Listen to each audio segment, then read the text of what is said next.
Hello everyone, welcome back to practice mock. So कैसे हो guys आप सब? सो आई होप आप सब बहुत अच्छे होंगे और आपकी प्रिपरेशन भी काफ़ी अच्छी चल रही होगी। तो दोस्तों, अपना 2024 का जो गेट का एग्जाम है, अब उसमें बहुत ज़्यादा दिन नहीं है, इसीलिए हमने आपको बताया था कि अब आपको ज़्यादा ज़्यादा क्वेश्चन की प्रैक्टिस करनी है। उसके लिए आप सबसे पहला काम आपको ये करना था, जो प्रीवियस ईयर क्वेश्चन आप उसको लगा ले जाओ। मुझे लगता है कि अभी तक आपने प्रीवियस ईयर क्वेश्चन अटैम्प्ट भी कर चुके होंगे। अब इसके साथ साथ आपको टेस्ट सीरीज मॉक देने की जरूरत है, जिससे आपको क्या हो, थोड़े से नए क्वेश्चन की प्रैक्टिस हो पाए और थोड़ा सा एग्जाम का जो माहौल है, उस माहौल में जो एग्जाम के लिए टाइम डेडिकेटेड है, उस टाइम के अंदर में आप 65 क्वेश्चन रीड कर पा रहे हो, क्वेश्चन अटेम्प्ट कर पा रहे हो। और उसके साथ साथ किस तरीके से आपको क्वेश्चन को अटेम्प्ट करना है, कैलकुलेशन में किस तरीके से अगर कोई मिस्टेक्स आ रहे हैं उसको किस तरीके से अवॉइड करना है, कैसे जज करना है कि आप कहाँ पे गलतियाँ कर रहे हो, इन सारी चीज़ों के लिए आपको अब आपकी जरूरत है कि टेस्ट सीरीज देने की। ठीक है, ज़्यादा ज़्यादा मॉक देने की नीड है आपको। तो उसके लिए आप गेट 2024 का जो टेस्ट सीरीज है प्रैक्टिस मॉक की तरफ से, आप इसको परचेज कर सकते हो। अभी 20% डिस्काउंट भी चल रहा है, आप PM20 कोड यूज करके ये डिस्काउंट अवेल कर सकते हो। अब 2024 का टेस्ट सीरीज में आप देखोगे टोटल 50 नंबर ऑफ टेस्ट है, 26 टॉपिक वाइज टेस्ट है, 6 फुल लेंथ टेस्ट है, प्रीवियस पेपर मिलेगा आपको, 9 सब्जेक्ट वाइज, 4 सेक्शनल टेस्ट है और 5 ऑल इंडिया मॉक टेस्ट है। ठीक है, तो इस तरीके से आपके इतने सारे नंबर ऑफ टेस्ट है। तो अब आप क्या करो, थोड़े से जो पेपर का पैटर्न है, जिस तरीके से पेपर का पैटर्न रिसेंट ईयर अगर आप देखोगे, रिसेंट ईयर में थोड़ा सा पैटर्न चेंज भी हुआ है, तो उस तरीके से उसी को ध्यान में रखते हुए टेस्ट सीरीज बनाया गया। तो आपका एग्जाम से पहले, ठीक है, एग्जाम से पहले एग्जाम का जो पेपर है उसकी थोड़ी सी प्रैक्टिस हो जाएगी कि किस तरह के क्वेश्चन अभी पूछे जा रहे हैं। तो इन सारी बातों के लिए आप क्या कर सकते हो, इस टेस्ट सीरीज को आप परचेज कर सकते हो और ज़्यादा ज़्यादा क्वेश्चन आप सॉल्व करो, जिससे आपकी प्रिपरेशन और इनहेंस हो जाए। ठीक है, अब मैं बात कर रहा था कि अभी हम क्या कर रहे थे, अभी अपन यूट्यूब पे अपना जो पहला फ्री फुल लेंथ टेस्ट है, अगर आप देखोगे तो जो पहला फुल लेंथ टेस्ट है वो फ्री ऑफ कॉस्ट है, यानी कि आप सभी लोग उसको अटेम्प्ट कर सकते हैं, सभी के लिए लाइव है। तो आप उसको एक बार अटेम्प्ट कर लीजिए। और हम लोग यहाँ पे यूट्यूब पे उसी का जो फर्स्ट मॉक टेस्ट है उसका सोल्यूशन हम लोग यहाँ पे देख रहे थे। ठीक है, उसी के सोल्यूशन को हम आगे कंटिन्यू करेंगे। ठीक है, उसी के सोल्यूशन को हम आगे कंटिन्यू करेंगे। तो आप आ जाओ गेट सिविल में। ठीक है, यहाँ पे अपना जो फुल लेंथ टेस्ट है, फुल लेंथ टेस्ट का अपना पहला मॉक ये है। ठीक है, तो अब एक बार आप आ जाओ क्वेश्चन नंबर, आई थिंक एक बार चेक करना कहाँ तक हो गया था, 45 अगर देखा ये हो गया था। ठीक है, हाँ 45 तक हो गया था, 46 से आगे हमको कंटिन्यू करना था। ठीक है, 45 नंबर क्वेश्चन ये था, ये वाला हो गया था। ठीक है, ये हो चुका है। अब हम क्या करना है, इसके आगे वाले क्वेश्चन को अटेम्प्ट करना है। तो 46 पे आ जाओ आप। ठीक है, सबसे पहला काम आपको ये करना है, एक बार क्वेश्चन रीड करना है। ठीक है, एक बार आप वीडियो को पॉज करें, अगर आपने अभी तक टेस्ट अटेम्प्ट नहीं किया तो आप एक बार वीडियो को पॉज कर लें। उसके बाद आप क्या करें, खुद से एक बार क्वेश्चन को सॉल्व करने की कोशिश करें। उसके बाद जाके क्या करना है, आपको सोल्यूशन देखना है। ठीक है, आप एक बार क्वेश्चन रीड कर लो। तो क्वेश्चन ये बोल रहा है कि for the construction of highway a cut is to be made as shown in the figure in a soil with shear strength parameter C equal to 25 kilopascal and phi is equal to 18 degree and an undrained shear strength of 100 kilopascal. ठीक है, the unit weight of soil above and below the groundwater table is 17.5 kilonewton per meter cube and 21 kilonewton per meter cube respectively. If the shear stress at a point A is 60 kilopascal, the factor of safety against the shear failure at this point when the drainage condition shifts from undrained to drained is. आप option check कर लो, ये option आपके पास है। ठीक है, तो एक बार मैं आपको क्वेश्चन समझा देता हूँ। क्वेश्चन में ये बोला जा रहा है कि आपके पास ये एक हाईवे कंस्ट्रक्शन है। ठीक है, इस पॉइंट ए पे आपको सॉइल की प्रॉपर्टी, सबसे पहले सॉइल की सारी प्रॉपर्टी गिवन है, आपको shear strength parameter C and phi की वैल्यू गिवन है। ठीक है, और अनड्रेन्ड शियर स्ट्रेंथ की वैल्यू कितना, 100 किलो पास्कल गिवन है। ठीक है, अब आपसे ये बोला जा रहा है कि shear stress at point A 60 kilo pascal, आपको पॉइंट ए पे शियर स्ट्रेस की वैल्यू गिवन है। ठीक है, अगर पॉइंट ए पे शियर स्ट्रेस की वैल्यू गिवन है तो आपसे पूछा जा रहा है factor of safety against the shear failure in the case of undrained and drained condition. यानी कि आपसे ये बोला जा रहा है कि अगर जो फैक्टर ऑफ सेफ्टी है वो डिक्रीज करेगा। सबसे पहले आप देखो यहाँ ऑप्शन में डिक्रीज और इंक्रीज लिखा हुआ है। तो आप सबसे पहले आप मुझे ये बता दो, आप क्वेश्चन को पढ़ते ही आप ये समझ जाओ कि आपसे बोला जाएगा अगर आपका ड्रेनेज कंडीशन चेंज हो रहा है, कहाँ से अनड्रेन टू ड्रेन्ड हो रहा है, तो आपका जो फैक्टर ऑफ सेफ्टी डिक्रीज होगा या इंक्रीज होगा। तो अगर ड्रेनेज कंडीशन चेंज हो रहा है तो फैक्टर ऑफ सेफ्टी आप डायरेक्टली बोल सकते हो कि फैक्टर ऑफ सेफ्टी डिक्रीज होगा। ठीक है, कैसे डिक्रीज होगा हम उसको आगे सोल्यूशन से भी चेक कर लेंगे, सॉल्व करके भी देखेंगे डिक्रीज होगा। बट आपको पता होना चाहिए कि अगर ड्रेनेज कंडीशन चेंज होकर अनड्रेन्ड के केस में जो फैक्टर ऑफ सेफ्टी होगा वो ज़्यादा होगा किससे, ड्रेन्ड कंडीशन से।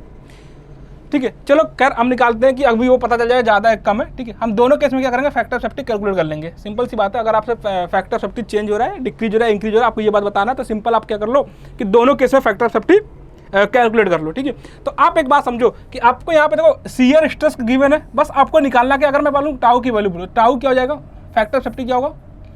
अब देखो फैक्टर ऑफ सेफ्टी होगा क्या, shear strength upon shear stress, right. अगर हम फैक्टर ऑफ सेफ्टी की बात आता है तो आप बता दो कि शियर स्ट्रेंथ कितना है और शियर स्ट्रेस की वैल्यू कितना है पॉइंट ए पे। ठीक है, अब शियर स्ट्रेंथ की अगर हम बात करें तो आपको दोनों अलग अलग ड्रेनेज कंडीशन में अलग अलग शियर स्ट्रेंथ सॉइल का देखने को मिलेगा। तो आप दोनों कंडीशन का शियर स्ट्रेंथ कैलकुलेट कर लो और दोनों शियर स्ट्रेस गिवन है, आप दोनों कंडीशन में फैक्टर ऑफ सेफ्टी कैलकुलेट कर सकते हो। ठीक है, तो अगर आप देखोगे ना तो अनड्रेन्ड शियर स्ट्रेंथ यहाँ पे गिवन है, तो पहला काम आपको सिंपल कर दिया गया कि अनड्रेन्ड कंडीशन का शियर स्ट्रेंथ आपको गिवन है। तो अगर ये अनड्रेन्ड कंडीशन का शियर स्ट्रेंथ आपको गिवन है तो आप direct factor safety in the case of undrained, किसमें, अनड्रेन्ड ड्रेनेज कंडीशन। ठीक है, अनड्रेन्ड में आप बोलो अनड्रेन्ड कंडीशन का, जब आपके पास अनड्रेन्ड कंडीशन है उस टाइम पर अगर मैं फैक्टर ऑफ सेफ्टी बोलूँ, फैक्टर ऑफ सेफ्टी को आप फैक्टर ऑफ सेफ्टी 1 बोल दो। ठीक है, इसमें एस की वैल्यू कितना 100 किलो पास्कल है, क्योंकि आपको डायरेक्टली गिवन है अनड्रेन्ड शियर स्ट्रेंथ की वैल्यू गिवन है डायरेक्टली। ठीक है, और shear stress at point A पे कितना 60 है। आप इसको सॉल्व कर लो, 100/60, तो 100/60 कितना हो जाएगा, ये 5/3 यानी कि 1.67। ये तो पहली बात हुआ। ठीक है, पहला केस हुआ कि अनड्रेन्ड कंडीशन में फैक्टर ऑफ सेफ्टी कितना आ रहा है, 1.67 आ रहा है। बट दूसरे कंडीशन में आपको निकालना पड़ेगा, दूसरा कंडीशन का जो शियर स्ट्रेंथ है वो नहीं गिवन है, तो आप ड्रेन्ड कंडीशन का शियर स्ट्रेंथ बता दो। ठीक है, ड्रेन्ड कंडीशन का आपको शियर स्ट्रेंथ बताना है, तो शियर स्ट्रेंथ का फॉर्मूला आपको पता है कितना होता है, आप यहां से चेक करो, शियर स्ट्रेंथ एस की वैल्यू कितना होगी, C plus sigma into tan phi। ठीक है, अब मुझे एक बात बता दो, ड्रेनेज अब ये देखना पड़ेगा जो ड्रेनेज कंडीशन है, अगर ड्रेन्ड कंडीशन है तो ड्रेन्ड कंडीशन में हम कौन सा पैरामीटर यूज करते हैं, इफेक्टिव स्ट्रेस पैरामीटर या फिर टोटल स्ट्रेस पैरामीटर। तो ड्रेन्ड कंडीशन में हम इफेक्टिव स्ट्रेस पैरामीटर यूज करते हैं। ठीक है, अगर आपको ड्रेनेज कंडीशन पता है, ठीक है, अगर आपको पूछा जाए ड्रेन्ड कंडीशन में, अगर आपका ड्रेनेज कंडीशन अनड्रेन्ड है, उस केस में हम कौन सा parameter, total stress parameter use करते हैं, क्या निकालने के लिए, सॉइल की शियर स्ट्रेंथ निकालने के लिए। बट अगर ड्रेनेज कंडीशन क्या है, ड्रेन्ड कंडीशन है, तो उस केस में हम इफेक्टिव स्ट्रेस पैरामीटर यूज करते हैं। अगर हम इफेक्टिव स्ट्रेस पैरामीटर यूज करते हैं तो यहाँ पे जो सिग्मा की वैल्यू होगी वो कितना होगा, सिग्मा बार होगा, यानी कि इफेक्टिव स्ट्रेस होगा। अगर मुझे ड्रेन्ड कंडीशन के अलावा अनड्रेन्ड कंडीशन में निकालना होता तो हम C एंड फाई की वैल्यू अनड्रेन्ड वाला पुट करते और यहाँ सिग्मा की जगह पे टोटल स्ट्रेस निकालने होते पॉइंट ए पे। इस पॉइंट ए पे हमको टोटल स्ट्रेस निकालना पड़ा होता। बट ड्रेन्ड कंडीशन में क्या होगा, हम ड्रेन्ड कंडीशन में अपन क्या यूज करते हैं, effective stress parameter. Effective stress parameter में C और फाई इफेक्टिव स्ट्रेस वाला हो गया और ये क्या टोटल स्ट्रेस ना होकर effective stress at point A पे, पॉइंट ए का इफेक्टिव स्ट्रेस आपको निकालना पड़ जाएगा। ठीक है, अगर इतनी बात आपको समझ में आती है तो इन सॉइल में शियर स्ट्रेंथ पैरामीटर C और फाई गिवन है। ठीक है, अगर ये C फाई आपको नहीं यहाँ पे मेंशन नहीं है कि ये ड्रेन्ड कंडीशन वाला या अनड्रेन्ड इफेक्टिव स्ट्रेस पैरामीटर या फिर टोटल स्ट्रेस पैरामीटर है, तो आप इसको दोनों में कंसीडर कर सकते हो अगर आपको निकालना पड़ रहा हो तो बस। बट आपको अनड्रेन्ड कंडीशन में तो निकालना ही नहीं था क्योंकि आपको डायरेक्टली शियर स्ट्रेंथ की वैल्यू गिवन थी। तो आप ये समझ जाओ कि ये जो पैरामीटर गिवन है आपको मान के चलना पड़ेगा। ठीक है, कि ये कौन सा पैरामीटर है, ड्रेन्ड कंडीशन का पैरामीटर है, ड्रेन्ड कंडीशन का, यानी कि इफेक्टिव स्ट्रेस पैरामीटर गिवन है फाई और C की वैल्यू। तो अब यहाँ से आप S की वैल्यू निकाल सकते हो। ठीक है, अगर मैं S की वैल्यू यहाँ पे कैलकुलेट करूँ तो S का वैल्यू कितना आएगा, शियर स्ट्रेंथ जो S की वैल्यू आएगी वो कितना है, S इक्वल टू C की वैल्यू कितना, C आपके पास 25 है, C की वैल्यू 25 है। अब आपको सिग्मा बार निकालना पड़ेगा, कहाँ पे, सिग्मा बार की वैल्यू यानी कि इफेक्टिव स्ट्रेस पॉइंट ए का निकालना पड़ेगा। ठीक है, आप इफेक्टिव स्ट्रेस पॉइंट ए का यहाँ पे कैलकुलेट कर सकते हो। अगर मैं यहाँ पे इफेक्टिव स्ट्रेस कैलकुलेट करूँ, इफेक्टिव स्ट्रेस पॉइंट ए पे आप यहाँ पे कैलकुलेट कर लो कितना जाएगा। अब इसका देखो, इसके ऊपर कौन सा, इसके ऊपर क्या है, इसके ऊपर ड्राई सॉइल है और इसके नीचे कौन सा सॉइल है, सैचुरेटेड सॉइल है। ठीक है, तो अब ड्राई सॉइल का जो क्या दिया हुआ है यहाँ पे, ठीक है, ड्राई सॉइल का जो वेट है ये कितना 17.5, तो 17.5 हो गया इंटू कितना 1 मीटर हो गया, ये 1 मीटर हो गया, प्लस कितना हो गया, ये गामा समझ कितना हो जाएगा 21 माइनस 9.81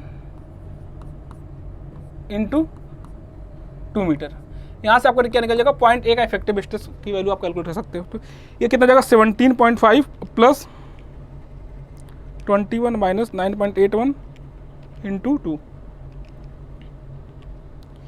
ये आएगा आपका 39.88, ये आएगा आपके पास 39.88 किलो न्यूटन पर मीटर स्क्वायर। ठीक है, ये आपकी वैल्यू है किसका, गामा सिग्मा ए की, सिग्मा बार यानी कि इफेक्टिव स्ट्रेस एट पॉइंट ए। ठीक है, तो sigma effective stress at point ए कितना आ जाएगा 39.88। ठीक है, अब क्या करना है आपको, यहाँ पे स्ट्रेंथ पुट कर दो, यहाँ पे 25 प्लस कितना हो जाएगा, ये 25 प्लस 39.88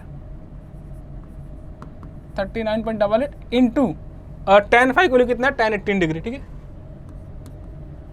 tan 18 डिग्री। अब आप इसको सॉल्व कर लीजिए। अब इसको सॉल्व करेंगे कितना हो जाएगा 25 प्लस 39.88 इंटू tan 18 डिग्री,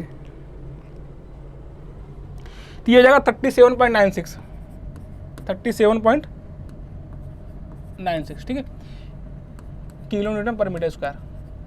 अब आपको इस कंडीशन में, ड्रेन कंडीशन में आप फैक्टर ऑफ सेफ्टी निकाल दो, तो फैक्टर ऑफ सेफ्टी 2 कितना हो जाएगा, एस की वैल्यू कितना 37.96 अपॉन शियर स्ट्रेस अभी भी कितना 60 है, तो इस केस में कितना आंसर हो जाएगा, तो this is 37.96 upon 60, so this value 0.636।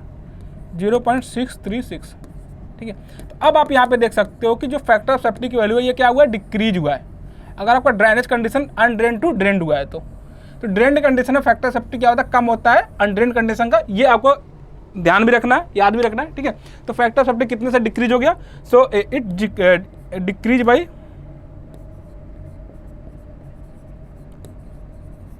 कितना हो गया 1.67 माइनस 0.636, आप यहाँ से निकाल सकते हो कितना 1.67, तो ये हो जाएगा, ठीक है 1.67 माइनस 0.636,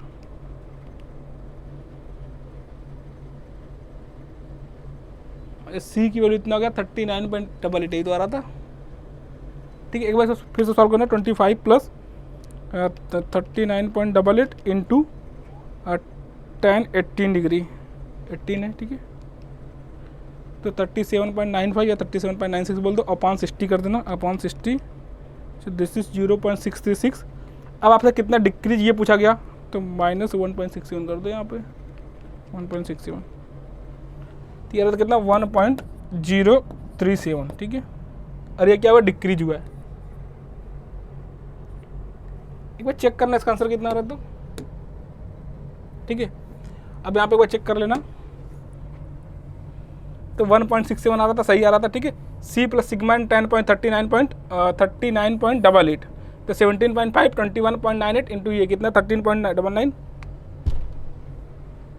ठीक है, तो एक बार आप इसको चेक करना, यहाँ पे कुछ कैलकुलेशन मिस्टेक क्या था सिग्मा एन में। ठीक है, 17.5 plus 21 minus 9.81 into 2, so this is value 39.88,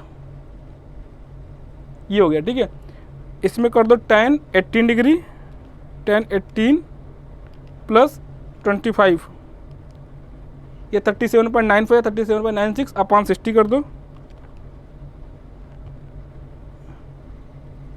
अच्छा, तो ना यहाँ पे ये थोड़ा सा अभी हमने कितना निकाला था वो 1 पॉइंट समथिंग आएगा। ठीक है, इसका आंसर 1 पॉइंट समथिंग आ रहा होगा, आप एक बार इसको चेक करना। ठीक है, ये यहाँ पे ये देखो, ये कैलकुलेशन मिस्टेक है इनका, तो फैक्टर सेफ्टी FS2 कितना हो जाएगा, ये कितना हो जाएगा 37.96 अपॉन इसकी वैल्यू 60 थी। ठीक है, ये देखो कितना होगा 37.96 upon 60, so this value is 0.636 हो जाएगा, 0.636। अगर ये 0.636 हुआ तो ये कितना हो जाएगा 1.7 माइनस 0. कितना हो जाएगा, वो 1.7 था या कि जितना था, कितने से डिक्रीज हो जाएगा फैक्टर सेफ्टी, अभी आपने निकाला था 1.67, हाँ 1.67 माइनस 0.636, ये आ जाएगा 1 पॉइंट समथिंग आपके पास। ठीक है, ये इसका आंसर होगा।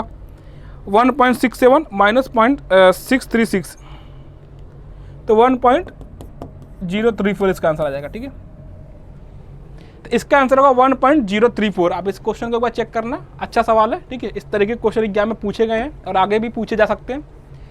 तो इस क्वेश्चन की प्रैक्टिस एक बार आप फिर से करना। ठीक है, ये क्या हो जाएगा, डिक्रीज हो जाएगा कितने अमाउंट से, 1.034 से। अगले क्वेश्चन का जवाब। ठीक है, ओसीएफ का सवाल है, क्वेश्चन एक बार रीड करना आप, उसके बाद क्वेश्चन को अटेम्प्ट करना। ठीक है, velocity of water in a triangular canal is 6 metre per second, Froude number corresponding to it is 1.1 for specific energy at the section is, कितना मीटर होगा। ठीक है, आपसे स्पेसिफिक एनर्जी की वैल्यू पूछी जा रही है कि एट सेक्शन 1 पे स्पेसिफिक एनर्जी का वैल्यू कितना होगा। तो गिवन क्या आप नोट कर लो एक बार, वेलोसिटी आपको गिवन है, वेलोसिटी कितना 6 मीटर पर सेकंड, और फ्रॉड नंबर गिवन है कितना, फ्रॉड नंबर आपके पास है 1.14। ठीक है, ये दो वैल्यू गिवन है, आपको स्पेसिफिक एनर्जी की वैल्यू एट सेक्शन 1 पे बताना। तो आप स्पेसिफिक एनर्जी SE कितना हो जाएगा, ये वैल्यू होगा y1 plus v1 square upon 2g, आपको ये कैलकुलेट करना है। ठीक है, स्पेसिफिक एनर्जी कैलकुलेट करना है, यानी कि आपको y1 plus v1 square upon 2g की वैल्यू कैलकुलेट करना है। तो आपको v1 की v की वेलोसिटी की वैल्यू पता है। ठीक है, आपको वेलोसिटी की वैल्यू पता है, 1 हटा दो यहाँ से। ठीक है, अगर आप 1 हटा दोगे तो ये जाएगा y plus V square upon 2g।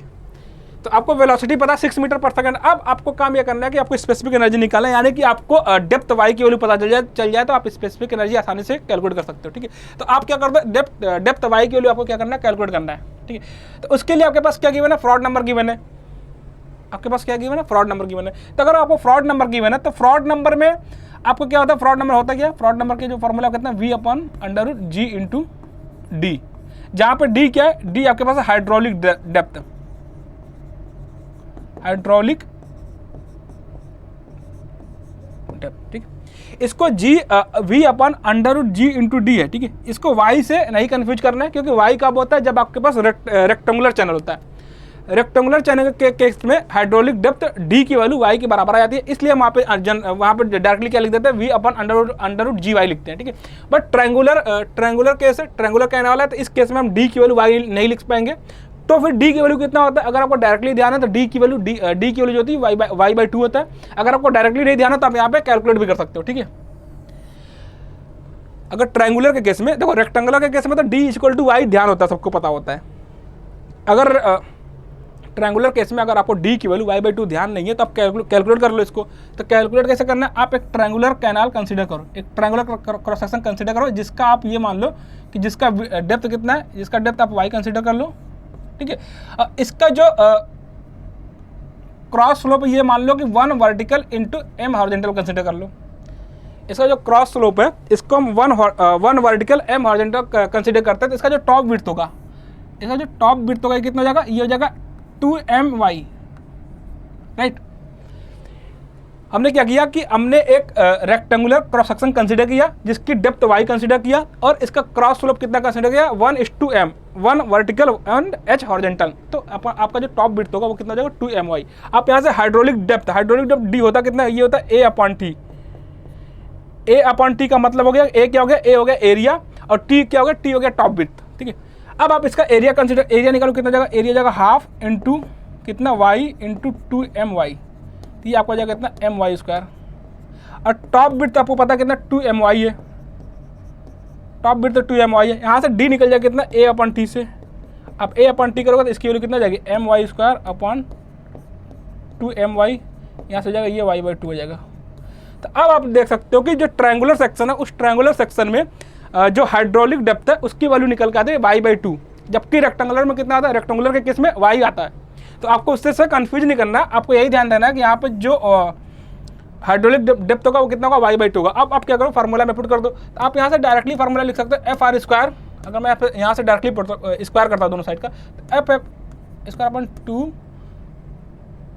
ठीक है, ये कितना हो जाएगा, FR square upon g into D. ठीक है, अब d की वैल्यू पुट कर दो, d की वैल्यू अगर आप y/2 पुट करोगे तो ये कितना, 2v square upon g into D. ठीक है, अब fr की वैल्यू आप पुट कर दो, fr की वैल्यू 1.14 का स्क्वायर इंटू इक्वल टू कितना, 2 इंटू वी स्क्वायर, आपको पता है 36 6 स्क्वायर अपॉन जी की वैल्यू 99.81 पुट कर लो अपॉन वाई निकालना है आपको। यहाँ से आप वाई बता दो कितना जाएगा, वाई की वैल्यू कितना जाएगी आप कैलकुलेट कर लो। तो this y is equal to कितना जाएगा 2 इंटू 36 अपॉन 9.81 इंटू 1.14 का square. So this y is equal to कितना जाएगा 5.647 मीटर। ठीक है, इस वाई की वैल्यू जाएगी 5.647 मीटर। अब यहाँ से आप इसमें पुट कर दो स्पेसिफिक एनर्जी, ये कितना जाएगा कितना वाई की वैल्यू जाएगा 5.647 प्लस वी स्क्वायर कितना जाएगा 6 का स्क्वायर अपॉन 2 इंटू 9.81। सॉल्व कर लो इसको, कितना जाएगा 5.647 मेरे पास पहले से। अब यहाँ पे 36 upon 2 into 9.81, so this is 7.48। ये जाएगा आपके पास 7.48 कितना मीटर में। ठीक है, इस तरीके से आप क्या कर सकते हो, इसे सॉल्व कर सकते हो। अगर आपको डायरेक्टली ध्यान है इसकी वैल्यू डी की वैल्यू y/2 ट्रायंगुलर के केस में, तो आपको और सिंपल हो जाएगा। ठीक है, तब ये कैलकुलेशन और सिंपल हो जाएगा, आप इसको डायरेक्टली सॉल्व कर सकते हो। सेम बात यहाँ पे लिखा होगा। ठीक है, सेम काम किया गया है। ठीक है, आते हैं नेक्स्ट क्वेश्चन पे।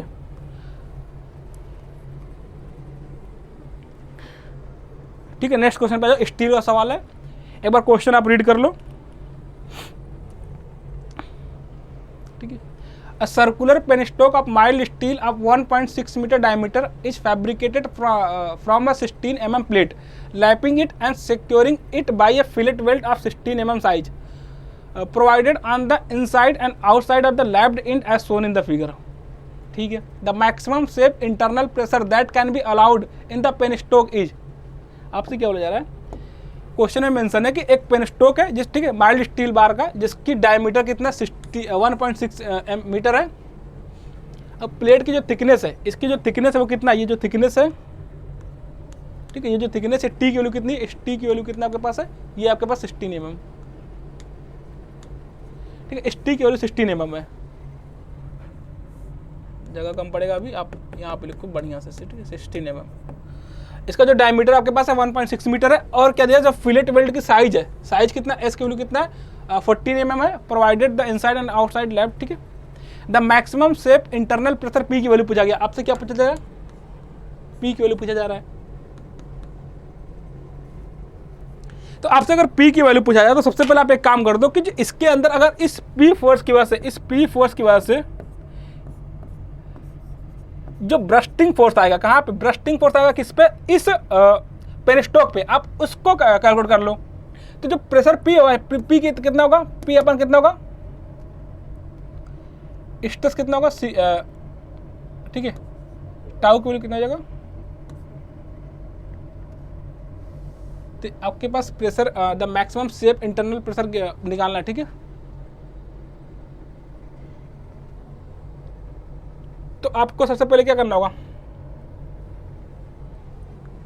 आप एक बार इसका सबसे पहले ब्रस्टिंग फोर्स निकाल लो। ठीक है, एक बार ब्रस्टिंग फोर्स निकल गया तो आप उसको इक्वेट करा सकते हो किससे, वेल्ड के स्ट्रेंथ से। आप एक बार ब्रस्टिंग फोर्स निकाल लो, फिर उसके बाद आप उसको वेल्ड के स्ट्रेंथ से कैलकुलेट करवा सकते हो। ठीक है, तो वही tensile stress in the wall कितना जाएगा, वो तो थर्मल स्ट्रेस होगा। ठीक है, टेंसाइल स्ट्रेस कितना होगा, सिग्मा देखो यहाँ पे,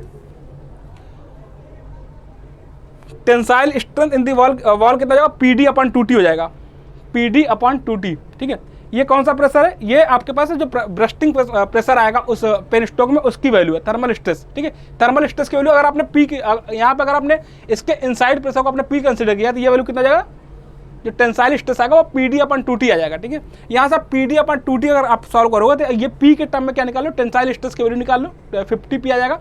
यहाँ से आप क्या कर सकते हो, प्रेशर फोर्स को बैलेंस करा लो किससे, टेंसाइल स्ट्रेस इंटू एरिया से, टेंसाइल स्ट्रेस यानी कि टेंसाइल फोर्स है। ठीक है, तो यहाँ से क्या कर सकते हो, प्रेशर फोर्स कितना जाएगा 50 into P plus into 16 into 100। अगर हमने ये माना, देखो अगर आपने इसकी थिकनेस, अगर आप इसको कट किए, ठीक है, अगर आप इसके लेंथ को कितना, इसके लेंथ को अगर आपने 1 मीटर कंसीडर किया, तो अगर आप इसके लेंथ को 1 मीटर कंसीडर करोगे तो उस 1 लीटर लेंथ में कितना प्रेशर आएगा। ठीक है, उस 1 मीटर तो कितना प्रेशर आएगा, तो 50 इंटू पी इंटू 16, 16 क्या होगा, थिकनेस हो गया उसका, ठीक है, 16 थिकनेस हो गया इंटू 1000 क्या हो गया, लेंथ हो गया, इतना mm हो गया, इक्वल टू कितना हो जाएगा, tensile stress into area, tensile stress कितना है 0.8 पी, ठीक है, ये कितना हो गया टेंसाइल स्ट्रेस इंटू एरिया का, यहाँ से आप निकाल सकते हो प्रेशर फोर्स कितना हो गया 0.80 पी इंटू 10⁻�6। आपने जब एक बार प्रेशर फोर्स निकाल लिया, अब आपको क्या करना होगा, स्ट्रेंथ ऑफ वेल्ड से इक्वेट करा दो आप। स्ट्रेंथ ऑफ वेल्ड कितना हो गया, आपको वेल्ड का वेल्डिंग का स्ट्रेस गिवन होगा, ठीक है, वेल्डिंग का क्या गिवन है, शेप स्ट्रेस गिवन है, वेल्ड का कितना 110 है, ये वैल्यू गया कितना 110 इंटू 0.7 इंटू एस क्या हो गया, effective length 0.7 into S, S क्या हो गया, वेल्ड की साइज हो गया, इंटू कितना हो गया, इंटू 1000 क्या हो गया, लेंथ हो गया इसका, डिस्टेंस ऑफ वेल्ड, और 2 टाइम से मल्टीप्लाई करना पड़ेगा क्योंकि आपके पास 2 जगह पे वेल्ड लगा हुआ, ठीक है, फिलेट वेल्ड यहाँ पे भी है और यहाँ पे भी है, तो टोटल स्ट्रेंथ कितना निकल जाएगा, वेल्ड की जो टोटल स्ट्रेंथ हो जाएगी वो कितना हो जाएगा 2.156 इंटू 10⁻⁶। यहाँ से आप टेंसाइल फोर्स को इक्वेट करा दो, यहाँ से पी की वैल्यू आप क्या निकाल सकते हो, ठीक है। यहाँ आप क्या कर लो, आप प्रेशर को टेंसाइल फोर्स को इक्वेट करा दो स्ट्रेंथ ऑफ वेल्ड से, और वहाँ से डायरेक्टली पी की वैल्यू क्या कर सकते हो, निकाल सकते हो। तो आपको सबसे पहला काम ये करना है, तो जो आपके पास जो पेन स्टोक है माइल्ड स्टील का, उसमें आप उसका टेंसाइल स्ट्रेंथ निकाल लो, उस टेंसाइल स्ट्रेंथ को इक्वेट करा दो किससे, स्ट्रेंथ ऑफ वेल्ड से, ठीक है। सिंपल सा काम इसमें करना है।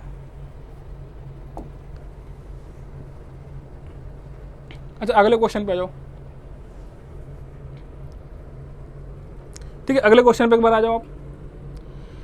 अगला क्वेश्चन क्या है, the consider the following data, आपको डेटा गिवन है, the deoxygenation constant is 0.1 per day and reoxygenation constant कितना 0.3 पर डे है। Consider the saturation dissolve oxygen as 9.1 milligram per litre, dissolve oxygen deficit, अच्छा यहाँ पे देखो dissolve oxygen deficit होगा, ठीक है, ये आपके पास डिजॉल्व ऑक्सीजन डेफिसिट, आपको डिजॉल्व ऑक्सीजन डेफिसिट की वैल्यू बताना at the end of 1 day, एक दिन के बाद डिजॉल्व ऑक्सीजन डेफिसिट कितना उसकी वैल्यू आपको बताना है, ठीक है। आप एक बार क्वेश्चन पढ़ लो कि क्वेश्चन ये बोला जा रहा है कि आपको ये डेटा गिवन है और डी ऑक्सीजनेशन कांस्टेंट गिवन है 0.1, री ऑक्सीजनेशन कांस्टेंट गिवन है 0.3 पर डे, और सैचुरेशन कितना, सैचुरेशन डिजॉल्व ऑक्सीजन 9.1 है, आपको डिजॉल्व ऑक्सीजन डेफिसिट बताना at the end of 1 day, एक दिन के बाद डिजॉल्व ऑक्सीजन डेफिसिट कितना होगा। तो आप एक काम करो, सबसे पहले तो इन सारों आपने जब मिक्सिंग के बाद रिवर का गिवन है और वेस्ट वाटर गिवन है, ठीक है, इसके मिक्सिंग के बाद जो वाटर बनेगा, ठीक है, उसका फ्लो कितना हो जाएगा, उसका डिजॉल्व ऑक्सीजन बता दो, ये metre cube per second, dissolve oxygen metre cube per second, और 5 डे BOD की वैल्यू बता दो after the mixing of waste water into the river, ठीक है। अब इसको क्या करोगे, जब आप देखो, अब अगर मैं बोलूँ किसकी वैल्यू, सबसे पहले आप निकाल लो यहाँ पे डिजॉल्व ऑक्सीजन की value after the mixing, dissolve oxygen of the mix का जो डिजॉल्व ऑक्सीजन होगा कितना होगा, ये 9.1 इंटू 30, इसका क्या, इसकी discharge into 0 into 2.5 upon this is 30 plus 2.5, ये कितना हो जाएगा आपके पास 9.1 इंटू 30 प्लस 0 हो गया अपॉन 32.5, ये जगह 8.4, या 8.4 मीटर क्यूब पर सेकेंड। इसी तरीके से आप BOD निकाल लो, क्या है 5 डे BOD 5 निकाल लो, किसका, मिक्स का, BOD 5 ऑफ द मिक्स, ये हो जाएगा आपके पास कितना 3 into 30 plus 180 into 2.5 upon 30 plus 2.5, ये कितना हो जाएगा 60 प्लस 1 इंटू 2.5 अपन 32.5, 60 प्लस 180 इंटू 2.5 अपन 32.5, तो ये वैल्यू हो जाएगा आपके पास 15.69।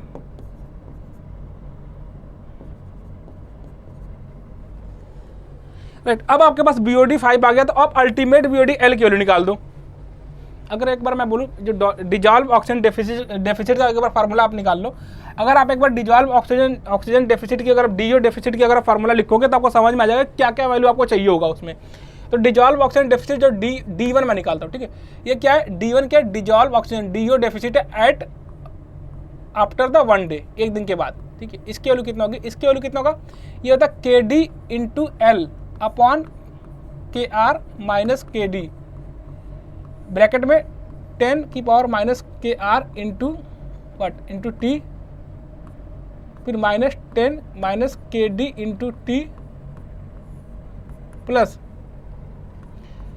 Initial dissolve oxygen deficit into 10 की पावर माइनस के आर इंटू टी, यही तो होता है। चेक करो, आपको निकालना dissolve oxygen deficit after the 1 day, एक दिन के बाद आपको डिजॉल्व ऑक्सीजन डेफिसिट की वैल्यू फाइंड आउट करना है। तो ये जो फार्मूला होता है कितना होता है, के डी इंटू एल। एल यहाँ पे क्या होता है, ये एल यहाँ पे होता है अल्टीमेट बीओडी।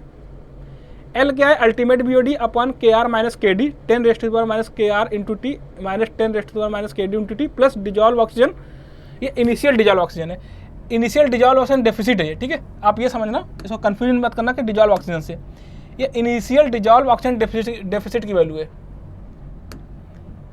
ये क्या, डी इनिशियल कर लो इसको, ठीक है, डी नॉट कर लो, जो भी करो, D initial into 10 raised to the power minus के आर इंटू डी। अब आपको देखो के आर पता है, के डी पता है, के आर पता है, के डी पता है। अब आपको बस निकालना क्या है, एक तो डी आई निकालना है, इनिशियल डिजॉल्व ऑक्सीजन डेफिसिट, और दूसरा क्या निकालना है, एल की वैल्यू निकालना है। तो सबसे पहले अगर मैं एल कैलकुलेट करूँ, तो एल अगर मैं यहाँ पे कैलकुलेट करूँ तो एल की वैल्यू कितना हो जाएगी, आपको पता है बीओडी 5 कितना था, बीओडी 5 कितना जाएगा, एल नॉट 1 माइनस, इसको कांस्टेंट के की वैल्यू गिवन है कि नहीं, हाँ गिवन तो है यहाँ पे, कितना 0.1 D oxygen constant 0.1 per day, तो कितना ई की पावर माइनस, ई की पावर नहीं, ये 10 पे दिया हुआ है, ये सारे कांस्टेंट 10 पे, 10 की पावर माइनस कितना के डी इंटू टी, ठीक है। अब डिजॉल्व ऑक्सीजन 5 डे का बीओडी कितना है, 15.69 है, ये कितना है 15.69 है, plus L naught into 1 minus 10 raised to the power minus के डी की वैल्यू कितना है, के डी की वैल्यू आपके पास है 0.1, ये जो 0.01 इंटू टी, यहाँ से आप टी यहाँ से आप टी की वैल्यू कितना 5 डे बीओडी है, तो 0.01 इंटू 5, ठीक है। तो अगर आप यहाँ से एल की वैल्यू निकालो, तो अगर आपको ये नहीं, देखो के डी की वैल्यू है 10 की पावर पे, क्यों है 10 की पावर पे, इसलिए है कि ये जो 0.1 पर डे है, ठीक है, इसकी जो वैल्यू आती है, देखो ई के जब बेस ई पे अगर हम बात करें तो उस टाइम पे जो रेट कांस्टेंट होता है वो होता है 0.23 के अप्रॉक्स एट 20 डिग्री सेंटीग्रेड पे, जो के की वैल्यू होती है एट द बेस ई 0.23 के अप्रॉक्स आता है, यानी कि 0.1 से ज़्यादा ही आता है हमेशा। तो अगर आपके पास 0.1 या 0.1 से कम का रेट कांस्टेंट गिवन है, तो आपको ये समझना पड़ेगा ये बेस 10 की बात कर रहा है, ठीक है। तो ये क्वेश्चन देख के आपको समझना पड़ेगा, अगर आपको नहीं गिवन है कि आपका जो डी ऑक्सीजनेशन कांस्टेंट या री ऑक्सीजनेशन कांस्टेंट किस बेस पे है, तो अगर आप डी ऑक्सीजनेशन कांस्टेंट की मैं बात करूं तो वो अगर 0.1 या उससे कम है, तो आप समझो कि ये बेस 10 की बात है, बेस 10 पे आपके के की वैल्यू है। अगर आपकी वैल्यू 0.23 0.2 इसके आसपास है, ठीक है, मतलब 0.1 से ज़्यादा, तो वो बेस ई पे होगा। अदरवाइज आपको क्वेश्चन में गिवन होगा तो ठीक है, तो अलग बात है, ठीक है। तो डी ऑक्सीजनेशन कांस्टेंट कितना होगा, 0.1, ये बेस 10 पे हो गया। इसको सॉल्व कर लो, आप कितना देगा, तो 15.69 अपॉन 1 माइनस ये कितना जाएगा 10 raised to the power minus 0.5, तो 22.95 हो जाएगा, ठीक है। इसकी वैल्यू मिलीग्राम पर लीटर में है, मिलीग्राम पर लीटर, ये किस में, मिलीग्राम पर लीटर में।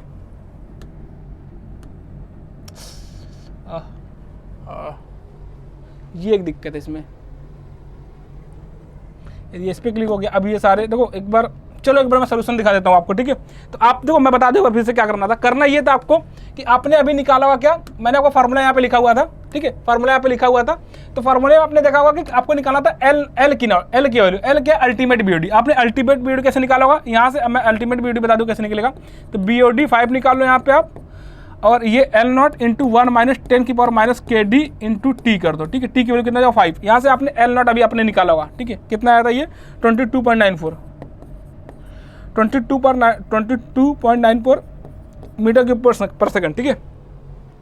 अब 22.9 पर अगर आ गया आपको एल नॉट की वैल्यू, तो अब आपको, और वहाँ पे आपने देखा होगा कि आपको इनिशियल डिजॉल्व ऑक्सीजन निकालना था। इनिशियल डिजॉल्व ऑक्सीजन के लिए क्या करना पड़ेगा, डिजॉल्व ऑक्सीजन डेफिसिट के लिए क्या करना पड़ेगा, इनिशियल सैचुरेशन डिजॉल्व ऑक्सीजन जो कि 9.1 था, और आपने यहाँ पे अभी निकाला था क्या कि dissolve oxygen mix, dissolve oxygen mix कहाँ पे, इनिशियल स्टेज में, यानी T = 0 पे। जैसे ही मिक्सिंग हुई उस टाइम पे कितना डिजॉल्व ऑक्सीजन मिक्स कितना है, उसकी वैल्यू अभी आपने निकाला था कैसे, यहाँ से 9.1 × 30 प्लस अपॉन 32.5, ठीक है। ये वैल्यू आपको निकल गया किसका, डिजॉल्व ऑक्सीजन मिक्स का, एट टाइम T = 0 पे। जैसे ही मिक्सिंग हुई थी उस टाइम पर डिजॉल्व ऑक्सीजन मिक्स की वैल्यू अभी आपने निकाला था यहाँ पे, आप उसकी वैल्यू यहाँ पे पुट कर दो, तो ये आपका आ जाएगा इनिशियल डिजॉल्व ऑक्सीजन डेफिसिट की वैल्यू।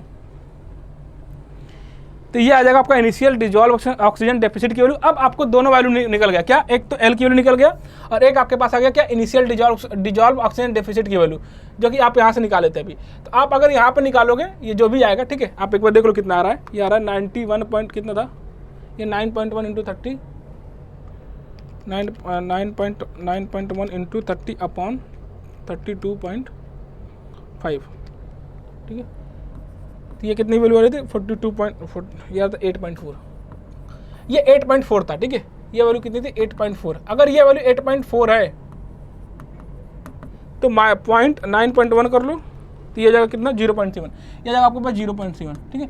अब आपको फार्मूला में पुट करना था इन दोनों की वैल्यू। तो आपका क्या था फार्मूला ये था कि आपको क्या निकालना था, D1 बताना था। D1 कितना जाएगा, माइनस के कितना था, KD × L, KD कितना 0.1 इंटू L की वैल्यू कितना, L की वैल्यू 22.94 अपॉन KR की वैल्यू कितना 0.3 माइनस KD की वैल्यू 0.1 इंटू 10⁻⁻⁻ KR कितना -0.3, ठीक है, इंटू T यानी K1 -10⁻⁻ कितना, ये था KD इंटू कितना होगा, ये क्या होगा, 10⁻⁻0.1 इंटू 1 -10⁻⁻0.3 इंटू 1 प्लस D1 के लिए आ गया 0.7 इंटू 10⁻⁻KR इंटू 0.3 इंटू 1। यहाँ से ये वैल्यू आपको निकाल सकते हो, ठीक है। आपको ये काम करना था इसमें, और ये सारी चीज़ यहाँ पे मेंशन, आप यहाँ पे भी चेक कर लो, ठीक है।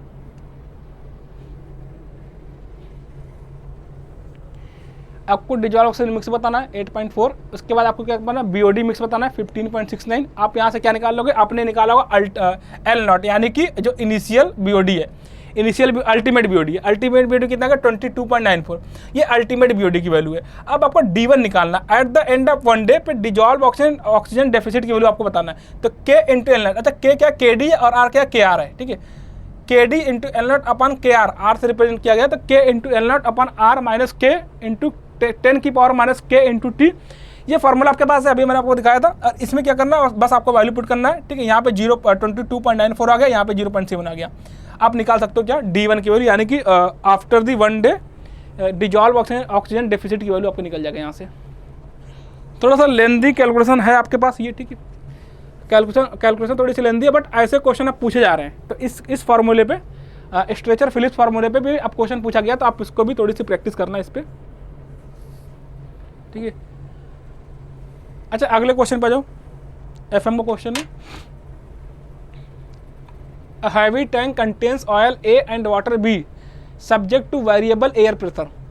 The dimension shown in figure corresponding to 1 atm if air is slowly added from a pump to bring the pressure P up to 1 megapascal gauge. The total downward movement of the free surface of the oil and surface. और ये सारी value given है, that take the average value of bulk modulus of elasticity of the liquid as 2050 megapascal for the oil and 2075 megapascal for water. Assume the container does not change the volume, neglect the hydrostatic pressure. आप एक बात समझो, ठीक है। आपको ये diagram है, ठीक है। ये कंटेनर है, इस कंटेनर में क्या किया गया, इस कंटेनर फिल किया गया क्या, ऑयल एंड वाटर, ठीक है। ऑयल एंड वाटर फिल किया गया। अच्छा, यहाँ से जब यहाँ से आप एयर फिल करोगे, जब यहाँ पे आप क्या करोगे, एयर फिल करोगे, जैसे ही आप एयर, अगर आपने इसमें एयर फिल किया तो होगा क्या, होगा ये कि ये एयर क्या करेगा, इन दोनों लेयर को कंप्रेस करेगा, ठीक है। ये लेयर क्या करेगा, ऑयल को और वाटर, इन दोनों लेयर को कंप्रेस करेगा। अगर ये कंप्रेस हुआ तो कुछ अमाउंट वाटर कंप्रेस होगा और कुछ अमाउंट से ऑयल कंप्रेस होगा। अगर मैं ये बात करूं कि ऑयल कितना कंप्रेस हुआ और वाटर कितना कंप्रेस हुआ, सुनना इस बात को।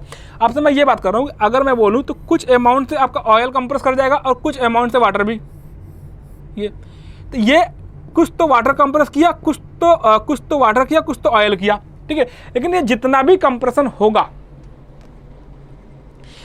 टोटल कंप्रेशन अगर हमें पता चल जाए कि आप बात समझो, मैं ये बात बता रहा हूं कि अगर मैं ये बोलूं कि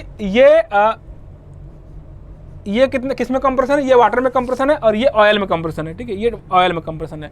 अगर हम टोटल कंप्रेशन निकाल लें तो वो जो टोटल कंप्रेशन होगा उतने ही अमाउंट से क्या होगा कि जो total downward movement of free surface oil and air है, ऑयल एंड एयर का जो फ्री सरफेस है कितने अमाउंट से नीचे कंप्रेस हुआ है, फिर कितने अमाउंट से नीचे मूव किया।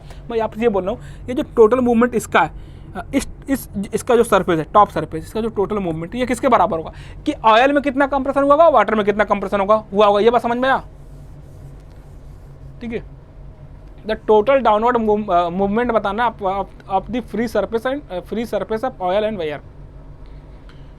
तो टोटल मूवमेंट कितना होगा, कुछ तो देखो ये इतना कंप्रेस कर दिया, मैं मानता हूँ ये वाला जो हो गया फाइनल स्टेट यहाँ पे है, ठीक है।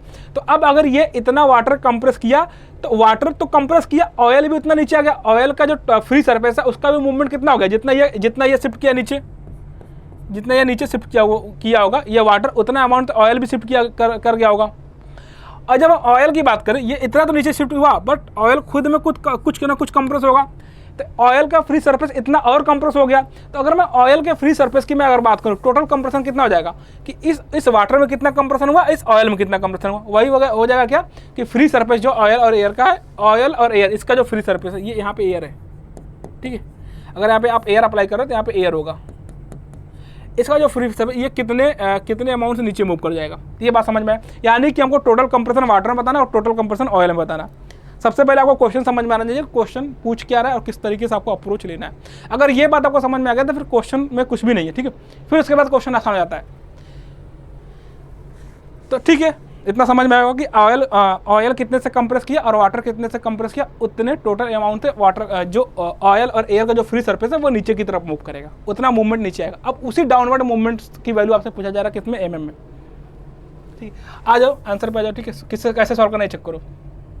गिवन क्या, गिवन आपको क्या कि लिक्विड ऑयल एंड वाटर का जो गिवन है बल्क मॉडुलस गिवन है, तो ठीक है, बल्क मॉडुलस गिवन है। अब बल्क मॉडुलस का फार्मूला आपको पता है, ठीक है, सिंपल चलते हैं। के की वैल्यू आपको पता है, के कितना होता है, minus of delta P upon delta V upon V, ठीक है। अच्छा एक बात यहाँ पे मेंशन है कि assume the container does not change its volume, इसका वॉल्यूम चेंज नहीं हो रहा। पहली बार अगर इसका वॉल्यूम चेंज नहीं हो रहा है तो क्या करना है, देखो एक बात समझो, अगर k की वैल्यू है minus delta P upon del V upon V, यहाँ से कितना जाएगा, अगर हम इसको थोड़ा सा और सिंप्लीफाई करें तो delta P into V upon change in volume V, कि चेंज इन वॉल्यूम वी, ठीक है। अब थोड़ा सा अगर हम इसको और सिंप्लीफाई कर लें तो क्या हो जाएगा, ये हो जाएगा माइनस डेल्टा पी इंटू ए, क्योंकि इसका अगर वॉल्यूम चेंज नहीं हो रहा है ना, इसका जो क्रॉस सेक्शन ये भी नहीं चेंज हो रहा है। देखो भाई वॉल्यूम चेंज नहीं हो रहा है यानी कि इसका क्रॉस सेक्शन नहीं चेंज हो रहा है ना, तो इसका हाइट चेंज हो रहा है। कंटेनर सेम है, कंटेनर की कोई भी वॉल्यूम चेंज नहीं हो रहा है। अगर कंटेनर का कोई वॉल्यूम चेंज नहीं हो रहा है तो इसका जो लेंथ है, इसका जो विड्थ है, अब ये अगर ये सर्कुलर टैंक हुआ तो इसका ये डायमीटर हो जाएगा। अगर ये सर्कुलर टैंक ना हो के ये रेक्टेंगुलर टैंक हुआ तो ये इसकी विड्थ हो जाएगी। आपको उससे टेंशन नहीं लेना है, ठीक है। बस ये समझो कि इसका जो भी क्रॉस सेक्शन होगा वो क्रॉस सेक्शन हमेशा सेम होगा। इसका जो भी क्रॉस सेक्शन हो वो क्रॉस सेक्शन सेम होगा, चाहे वो सर्कुलर क्रॉस सेक्शन हो चाहे वो रेक्टेंगुलर क्रॉस सेक्शन हो। अगर ये सेम होगा तो ए हो गया into L upon delta we, ठीक है। अब हम जिस भी लिक्विड का आपको के निकालना होगा उसका डेल्टा पी पुट कर दो, उसका cross section area A put कर दो, उसका लेंथ डेप्थ पुट कर दो, जितना डेप्थ है उस लिक्विड का अपॉन डेल्टा पी। तो सिंपल मैं अगर बोलूँ के ऑयल कितना है, अगर मैं के ऑयल के लिए फॉर्मूला लिखता हूँ तो माइनस डेल्टा पी। अच्छा डेल्टा पी कितना है, देखो इनिशियल कंडीशन में एटीएम एटमॉस्फेरिक प्रेशर कितना है, यहाँ का जो प्रेशर है इसके अंदर का, इस कंटेनर के अंदर का प्रेशर है 1 एटमॉस्फेरिक, ठीक है। टैंक के अंदर का जो प्रेशर है वो 1 एटमॉस्फेरिक है। जब हम एयर को अंदर इंजेक्ट करवाते तो उस टाइम में प्रेशर इंक्रीज हो गया, कितना हो रहा है 1 मेगापास्कल गेज। अगर 1 मेगापास्कल गेज हुआ यानी कि 1 एटमॉस्फेरिक से 1 मेगापास्कल गेज हुआ तो जो चेंज इन प्रेशर होगा वो 1 मेगापास्कल होगा, 1 माइनस 0 करना पड़ेगा।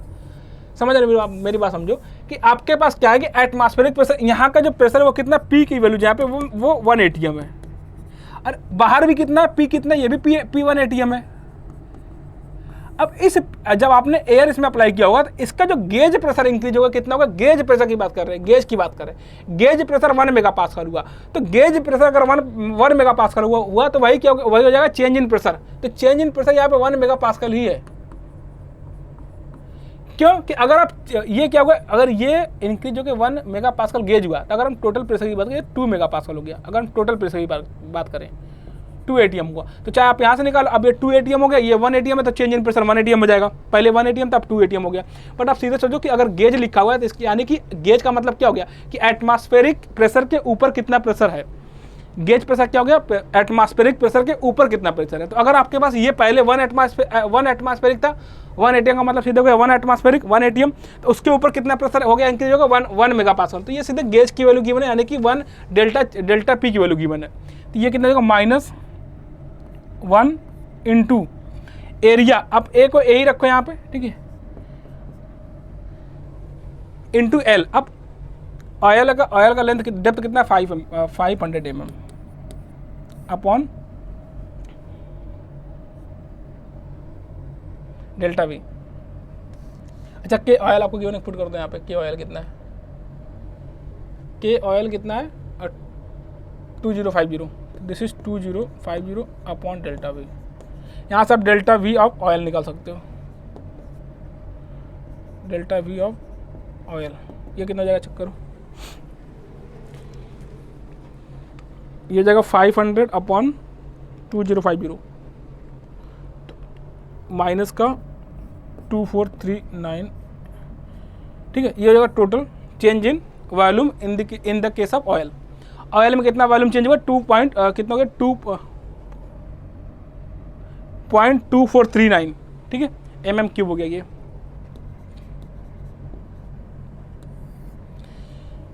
समझना, अगर के की वैल्यू कितना था, minus del P upon delta V upon V, minus del P into V upon delta V, minus del P, V को हमने लिख लिया ए इंटू एल से। ए क्या हो गया, इसका क्रॉस सेक्शन हो गया, जो कि वाटर का और ऑयल का सेम होगा। तो वाटर एंड ऑयल का क्रॉस सेक्शन सेम होगा, तो इसको हमने ए से रिप्रेजेंट कर दिया, इंटू एल। एल क्या हो गया, ऑयल की डेप्थ हो गया, अगर हमने ऑयल का के कंसिडर किया है तो, अपॉन डेल्टा वी आपको कितना निकालना है, डेल्टा वी, ठीक है।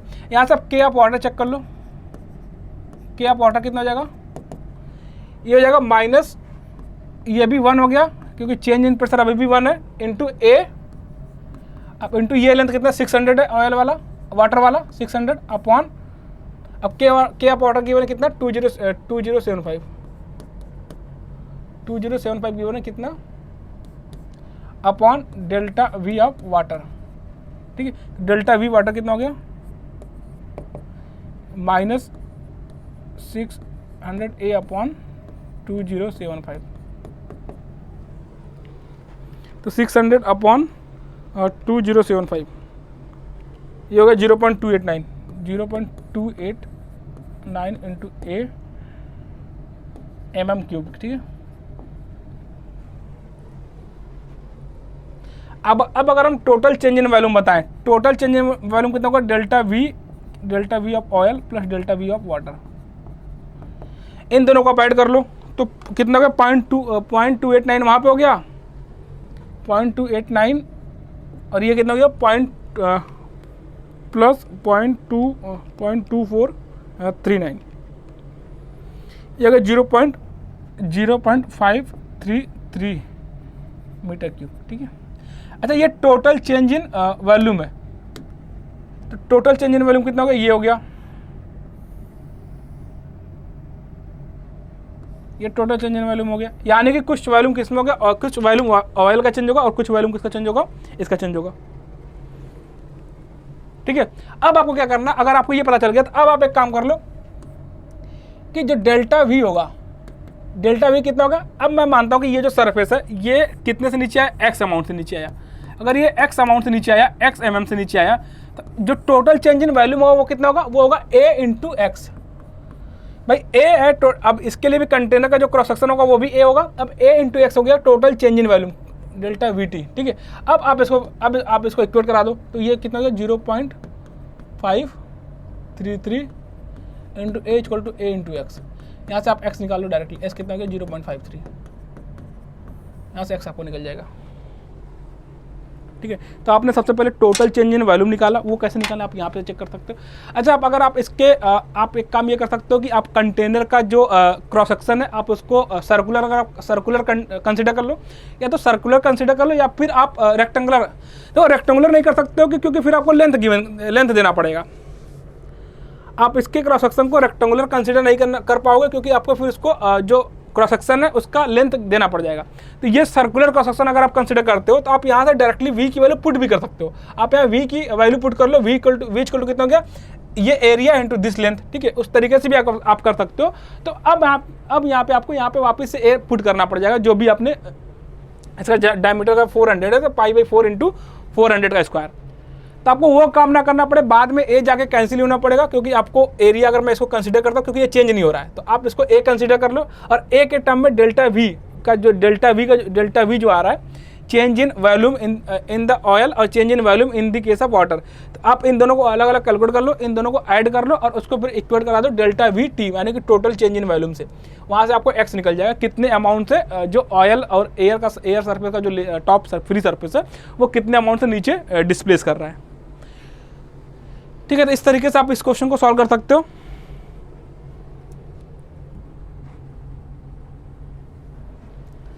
ठीक है, बाकी अब इसके आगे कल करते हैं, आज के लिए इतना रखते हैं, बाकी मिलते हैं नेक्स्ट क्लास में। और आपको क्या करना है, आपको इसी तरीके से और ज़्यादा क्वेश्चन की प्रैक्टिस करनी है। आप उसके लिए क्या कर सकते हो, जो प्रैक्टिस मॉक की टेस्ट सीरीज है आप उसे परचेज कर लो, ठीक है। देखो ये आपके पास गेट सिविल एंड मैकेनिकल दोनों का आपके पास मॉक अवेलेबल है, ठीक है।